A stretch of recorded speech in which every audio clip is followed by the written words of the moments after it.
वांद्रे गरीबनगरचा चेहरा मोहरा एक दिवसामध्ये बदललेला आहे। काल गरीबनगर इथं अतिक्रमणावर कारवाई करण्यात आली। काल दिवसभरामध्ये 400 ते 500 बांधकामांवर बुलडोजर फिरवण्यात आला।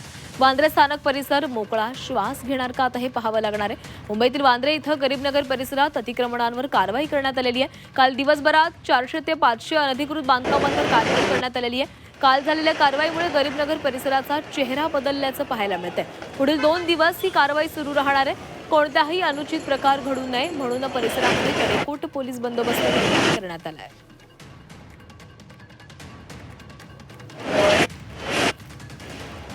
आणि या संदर्भामध्ये आपण बोलणार आहोत। आमचे प्रतिनिधी स्वप्नील जाधव आपल्यासोबत जोडले गेलेले आहेत। स्वप्नील, कालच गरीबनगर इथं अतिक्रमण विरोधामध्ये कारवाई करण्यात आलेली आहे। जवळपास 400 ते 500 जी अनधिकृत बांधकामं होती ती पाडलेली आहेत। त्यामुळे जिथे या ठिकाणी जी वाहतूक कोंडी होत होती ती देखील सुटणार आहे आणि हा परिसर आता मोकळा श्वास घेऊ शकणार आहे। नक्कीच आज पुन्हा दुसऱ्या दिवशी गरीबनगर परिसरामध्ये तोडक कारवाई सुरू होणार आहे। थोड्याच वेळामध्ये कारवाई सुरू होईल। खरं तर एकूणच या ठिकाणी पोलीस फौजफाटा आपण बघतोय तैनात करण्यात आलेला आहे। थोड्याच वेळामध्ये यंत्रसामुग्री आणून पुन्हा कारवाई सुरू होईल आणि गरीबनगर येथील जी उरलेली वस्ती आहे ती पुन्हा आज पाडण्यात येईल। काल दिवसभरामध्ये 100 ते 150 घरांवरती बुलडोजर या ठिकाणी फिरवण्यात आलेला आहे। काही कुटुंब आपण बघतोय या ठिकाणी जवळच्याच परिसरामध्ये स्थलांतरित झालेले तात्पुरत्या स्वरूपात हे स्थलांतर आहे। मात्र काही स्थानिकांनी याला विरोध सुद्धा केलेला आहे। आज पुन्हा स्थानिकांकडून विरोध करण्यात येण्याची शक्यता आहे। त्यामुळे सर्व प्रकारची खबरदारी ही पोलिसांकडून घेण्यात आलेली आहे। आपल्यासोबत या ठिकाणी स्थानिक आहेत, त्यांच्याकडून हा विरोध केला जातोय। नक्की काय म्हणणं आहे त्यांचं जाणून घेऊ। आज दुसऱ्या दिवशी तोडक कारवाई होते, काय सांगितलं तुम्हाला, काय आवाहन करण्यात आलेलं? सर, मेरा कहने का मतलब एक ही चीज़ है, क्योंकि हम लोग यहाँ पे पैदा हुए, बड़े पले, सब कुछ किए और हम लोग को ना नोटिस दिया ना कुछ दिया। अचानक बोलते हैं 2 दिन में तोड़ने का है। सैटरडे को नोटिस लेके आए इन लोगों ने, मंडे को कार्रवाई कर दिया। जो भी अपना डॉक्यूमेंट्स हैं उनने मंडे को इन लोगों ने, पुलिस वाले ने कर दिया। यहाँ पे ऐसा हो रहा है कि गुंडागर्दी हो रहा है। ऐसा लग रहा है कि हम लोग इंडियन नहीं है।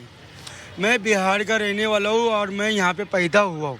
मेरे दादा बिहार के हैं, बिहार दरभंगा जिला के मेरे दादा है और मैं यहाँ पे पैदा हुआ। मैं छोड़ दो, मेरा भाई 48 साल का है, वो यहाँ पे पैदा हुआ है। मैंने अपने भाई को आपको भी दिखाया। अनधिकृत आहे असं सांगितलं जातं, कागदपत्र नाहीत तुमच्याकडे? सब दादा सब कुछ है, कागज पत्र, सर्वे पोती है, राशन कार्ड है, आधार कार्ड है, इलेक्शन कार्ड है, हमारे पास सब कुछ है। लेकिन फिर भी लोग यहाँ पे गुंडागर्दी चालू किए हुए हैं और हम लोग जा रहे हैं तो हम लोग को धक्का मार के, हमारी माँ बहन, हमारी आई ताई, सबको धक्का मार के लोग भगाते हैं।